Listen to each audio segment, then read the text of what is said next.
Muli, magandang umaga, Luzon, Visayas, Mindanao, lalong-lalo na sa mga damador na tumatangkilik ng larong dama. Pati na rin po sa iba't ibang lugar ng bansa na nahilig din po sa larong dama.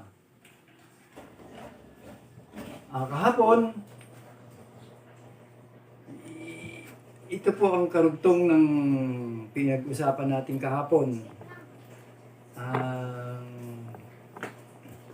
Tungkol po dun sa mga huling sinabi ko na opening. Ang opening po, pag sinabing opening, yun po ang unang tira ng mga naglalaro ng dama. Dun po nag-i-start. Ito po, no? Mapapansin nyo, kung bakit dalawa yung board ko. Kasi, sa atin dito sa Pilipinas, dalawang klase ng laro ng posisyon ng dama ang ginagamit. Ulitin ko po, no? Ang posisyon ng dama ay dalawang ang ginagamit dito sa atin sa Pilipinas. Katulad po nito. Ito pong nasa kaliwang cross, ito po yung tinatawag na Bisaya board. Ito naman po dito sa gawing kanan ko, na nasa kanan yung cross, ito po yung tinatawag na Luzon board. Bakit nga ba dalawang klase? Ito kasi ang kinagawian sa Bisaya at ito naman ang kinagawian natin sa Luzon. Siguro, hindi na mahalaga yon. Ang mahalaga, naiintindihan natin yung laro ng dama.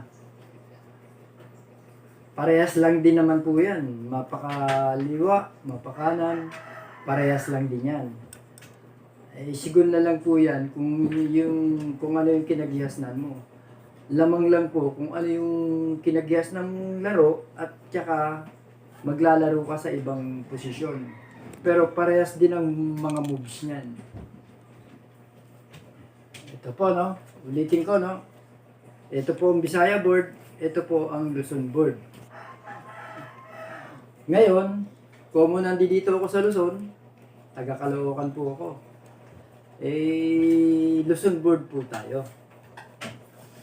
Pisahan po natin sa sinasabi kong mga opening, ano?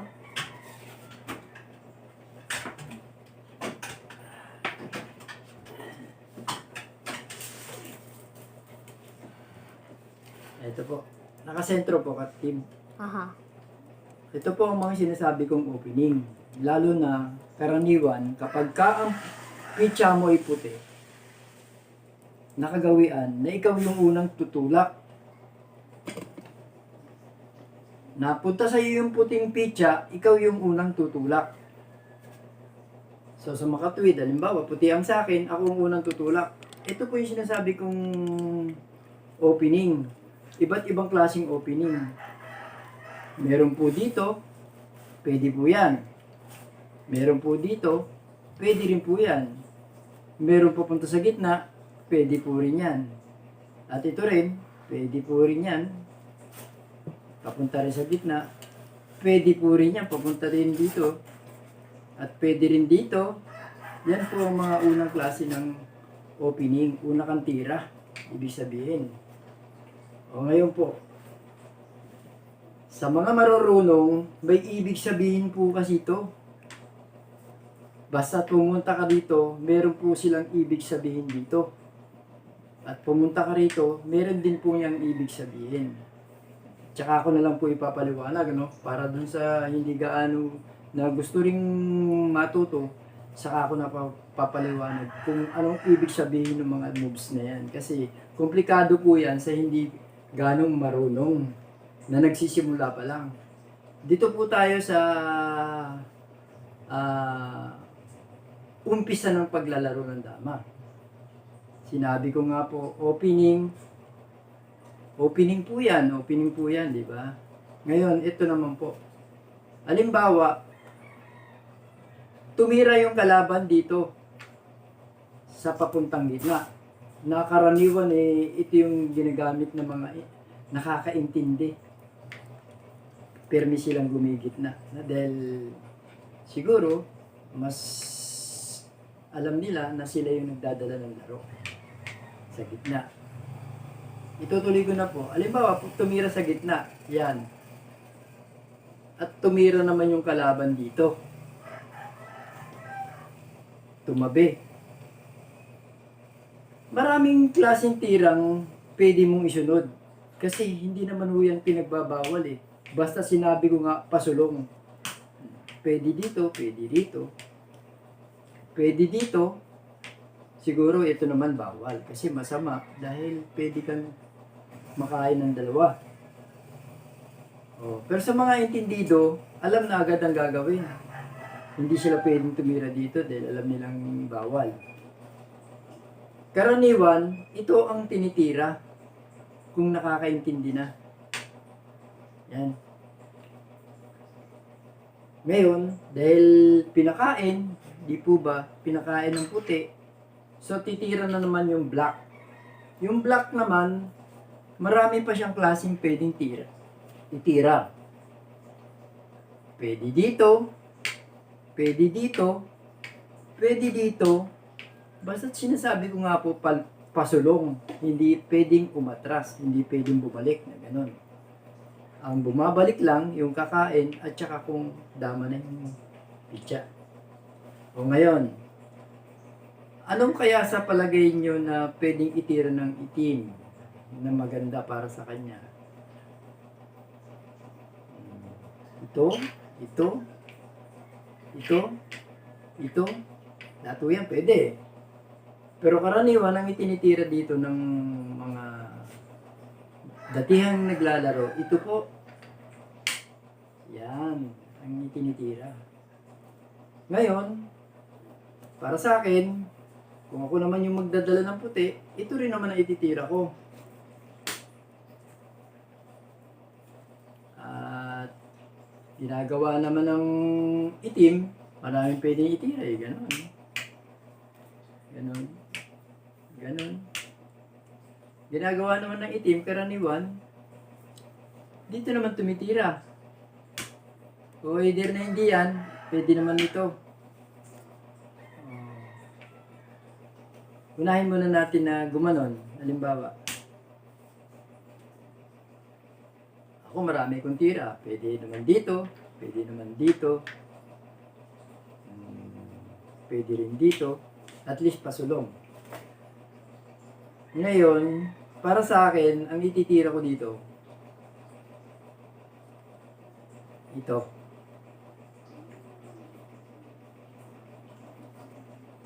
So, titira na naman po yung itim. Pwede dito, pwede dito, pwede dito. Ano naman kaya para sa itim ang magandang tira niya? Siguro, ito.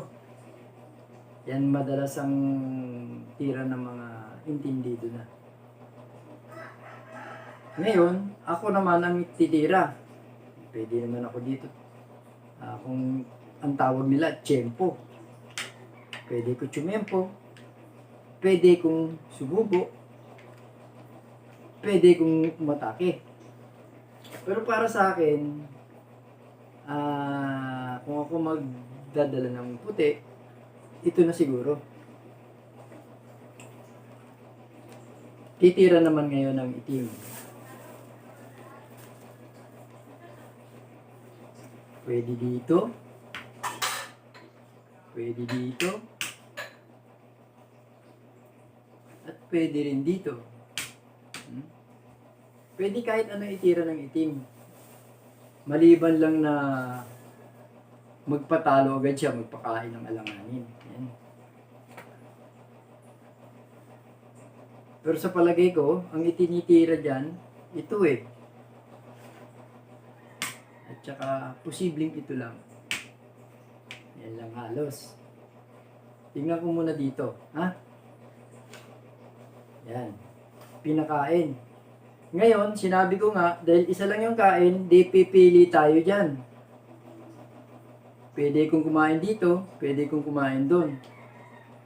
Para sa akin, ito ang kakainin ko. At kakain naman siya dito. Ako na naman ang titira, puti, dahil siya ang huling kumain. Sa akin, pwede kong itira to.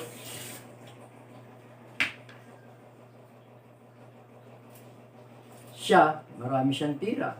Pwede dito, pwede gumanon, pwede dito, pwede dito. Pero karaniwan, ito ang tinitira nila. Pagka tumira naman dyan, para sa akin, ito naman ang ititira ko.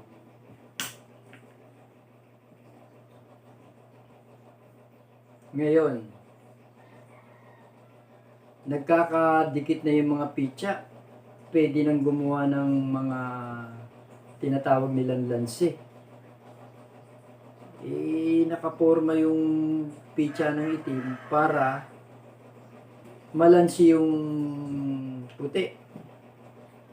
Ano kaya ang pwedeng gawin ng itim para malamangan yung puti? Pwede niyang pakainin dito. Pag kumain doon, ibig sabihin kakain ito ng dalawa, nakalamang ng isa, lugi ng isa ang puti.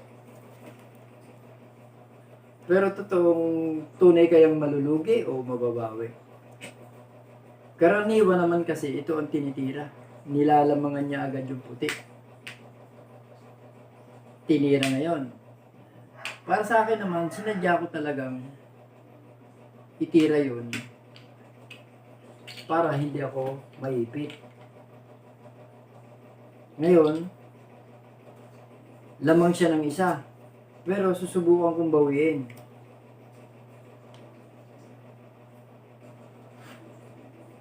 Sinayang ko. Yan ang salitang damador, sayang. Ibig sabihin, ninakaw ko na wala siyang ganti. Ano kaya ititira niya? Isusubo?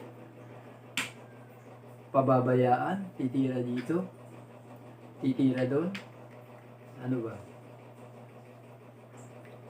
Pero ang alam ko, ito ang tinitira, pinababayaan. Kakain ako rito, uulitin niya na naman ulit para malamangan ako.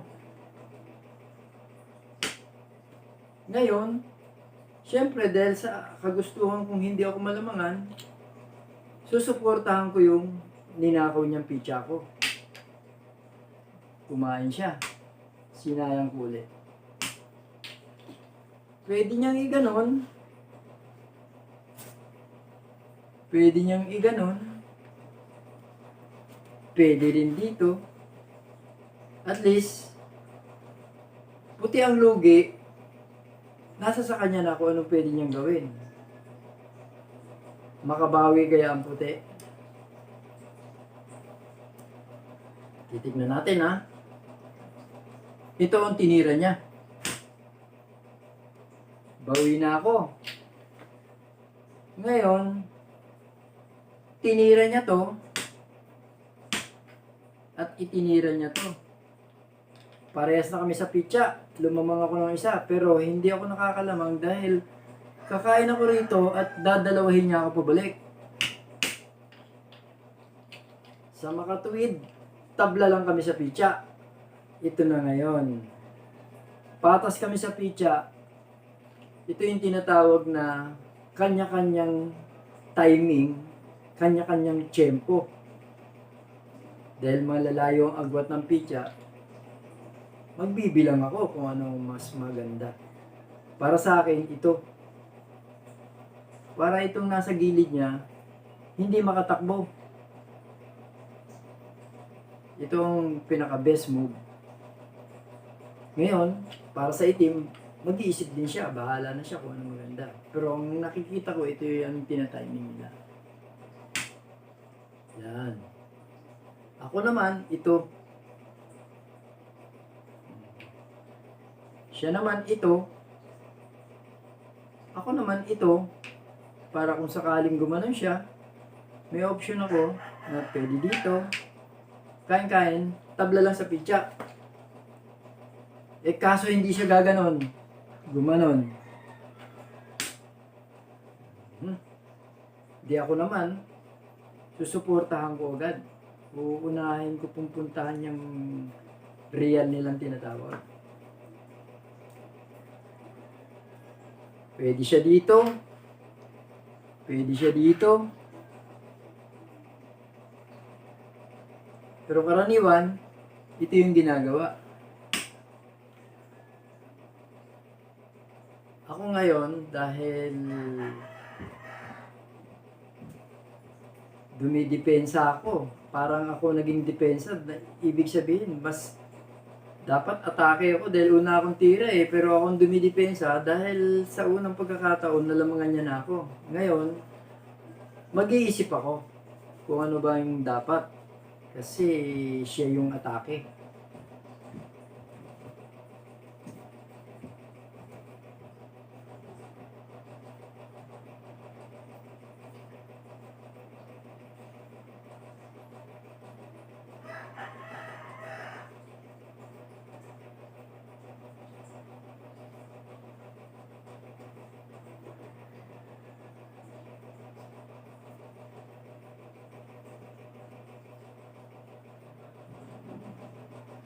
Ito yata ang best move ko.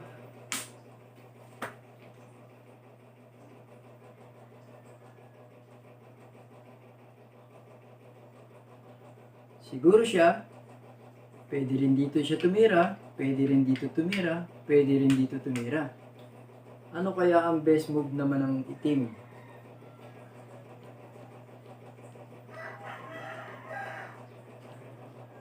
Siguro ko ito. Kasi siguro kung ito, parang lalamang ako. Kasi gaganunin ko lang siya, oh. Lalamang ako. So siguro, ito na lang ang best move niya. Ako naman, magdadalawang isip. Kung gaganon ba ako, o gaganito, may tiyempo.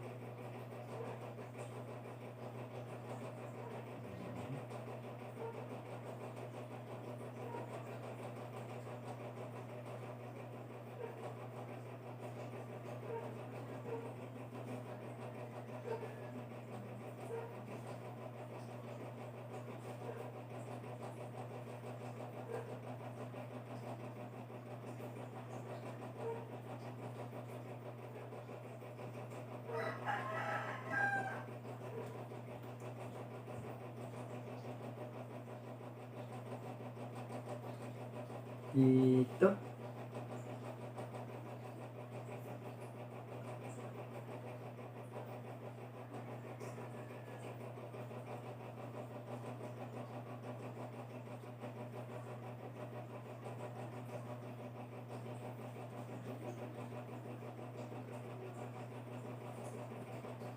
Siguro ito. Ngayon, siya naman ang titira.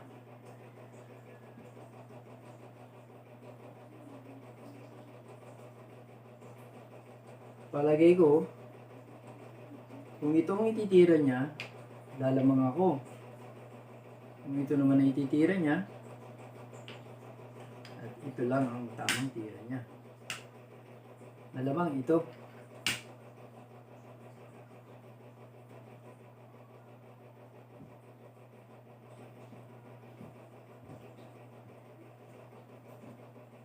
Dalawang klase na lang ito o ito. Subukan muna natin ito. Wala rin ako ibang tira kung hindi gumanon. So kung gumanon siya, lamang na ako. Kaya maubliga siya, dito siya tumira. Yan. Ako naman, mauobliga rin ako dito tumira.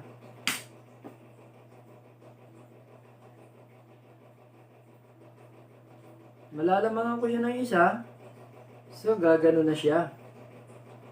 Kakain ako doon at kakain siya rito.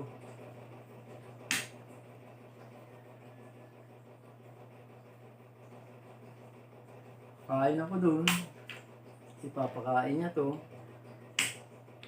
Pakain siyang dalawa. Ibig sabihin lang, draw. Kasi dadama rin ako doon, no? Kaya yung labanan, draw. Walang nagkatalo. Ibig sabihin, parehas tama ang tinira ng magkabila. Yan naman po. Eh, kung ipagpalagay na natin, dito naman siya tumira.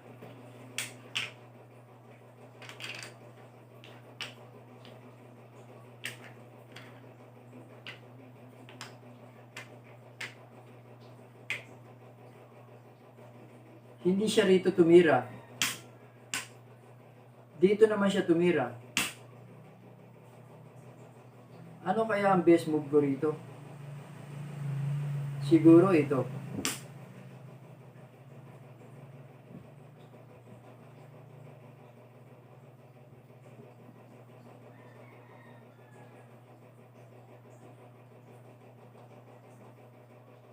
Dito siya. Pwede kong gumanon. Tatakip lang.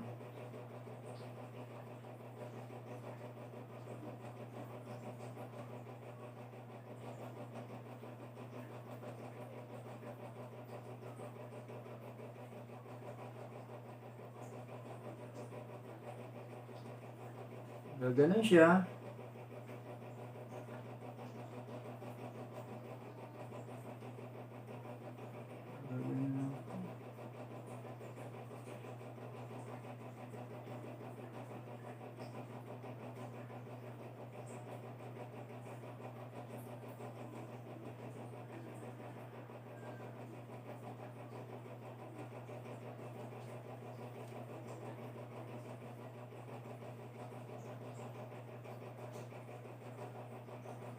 Steve, cut mo muna.